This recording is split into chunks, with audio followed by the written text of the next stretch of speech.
दिनै special NIA केसनि 02/2001 जाय बिथांमोना गोबाव सम गुवाहाटी सेंट्रल जेलाव दङमोन बिथां नितुल दैमारी आरो बिष्णु नार्जारी बिथांमोनखौ दिनै तेजपुर कर्टआव लाबोनाय जादों बिथांमोननि केसा दिकेजुलियावमोन दिकेजुलिनिफ्राय बिथांमोनखौ दिनै बे तेजपुर कर्टआव लाबोनाय जाबाय दिनै फार्स्ट प्रडिउस जोंहा एडभकेट हिसाबै बिथां A.K. भट्टाचार्यनि लिडिंआवनो दिनै जोंनि एडभकेट कनकन कलिता बिथांमोना नुजाफैदों आरो बिथांमोननि केसखौ गासैखौबो बिथांमोनानो टेक अभार खालामजोबगोन आरो नेक्स्ट बिथांमोननि डेटआ 16 जुन 2025 दिस मान्थ स' मिजिंथिदों 16 तारिख खालि बिथांमोननि जे हियारिं बे गमामायैनो जाहैगोन आरो 14 दिननि गेजेर गेजेर बिथांमोननिया जागोन दिनै थांनाय 20 मेआवहाय क'क्राझारावहाय जादोंमोन दा दिनैहाय तेजपुरावहाय जाबाय बिनि गुदियावनो जाहैबाय जोंहा जोंनि बिटिआर हालामनि मानगोनां जा चिफ प्रमद बर' सारा गोबां जोंनि रिक्वेस्टखौ खावलायनायखौ बिथाङा गनायनायनि लोगोसे राङारि अनसुंथाइ जोंनि बिटिआर सरकारनिफ्रायनो गासैबो बिथिङाव नायनाय जादों जोंनि Ex.N.D.F.B नि मेटारफोरखौहाय बेजों लोगोसे जोंहा मानगोनां डेपुटि चिफ गबिन्द चन्द्र बसुमतारी सार आरो मानगोनां EM रन्जित बसुमतारी सार बिथांमोननि गासैबो हेफाजाब मददजोंनो दिनै जोंनि Ex.N.D.F.B नि गासैबो खामानिफोरखौ मोनफा मोनफायै मावनायावहाय जोङो सक्षम जादों आरो जोङो धन्यबाद होनांगोन government of India government of Assam आरो गभर्नमेन्ट अफ बिटिआर मानो होननानै बुङोबा जोङो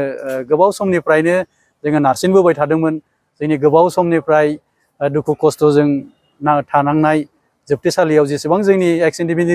लोगोफोर दं बिथांमोनखौहाय बख'नायनि थाखाय जोङो Ex.N.D.F.B वेलफेयार एस'सिएशन हिसाबै जोङो नाजाबाय थादों गोख्रोङैनो आरो जोंनि नाजानाया सान हर सोलिबाय थागोन बिथांमोना जेब्लासिमनाखि गवा थिग बेबायदियैनो दिनैहाय मोनसेनि उनाव मोनसे जालांगासिनो दं आरो जोङो आसा थिदों थाबैनो बिथांमोना उदां अख्राङाव जोंजों फैफानो हागोन आरो बेनि अनगायैबो सेन्ट्रेल जेलावहाय आरो दंबावो सेन्ट्रेल जेलाव दासिमबो एसे दंबावो मानो होननानै बुङोबा डेट अनुजायैसो लाबोनाय जायो नै दिनैबो डेट गोनांखाय बिथांमोनखौ लाबोनाय जाबाय आरो जोंहा 3 तारिखआवबो मुसलपुराव दंबावो 4 तारिखआवबो बिश्वनाथ सारियालाव दंबावो दा बेबायदिनो डेट अनुजायै बिथांमोनखौ लांबाय थागोन बेनि अनगायै बिथांनि केसा जोंहा सुप्रिम कर्टआव सोलिगासिनो दङ दा बिथांमोननि डेटआ फैगौ सेप्तेम्बर दानावहाय जागोन बिनि प्रसेसआबो सोलिगासिनो थांनाय दानफोरावहाय एसे फासयनाय जादों दा सेप्तेम्बर दानावहाय जोङो मिजिंथिदों गासैबो पजिटिभलि जाजोबगोन गोजोन्थों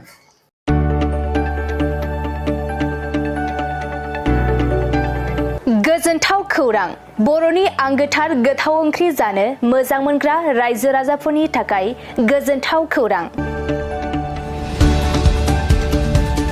बर'नि आंगोथार ओंख्रि जानो मोजां मोनग्रा रायजो राजाफोरा बे गोदानै खुलिनाय लाइजौ हटेलाव हाबफैनो हागोन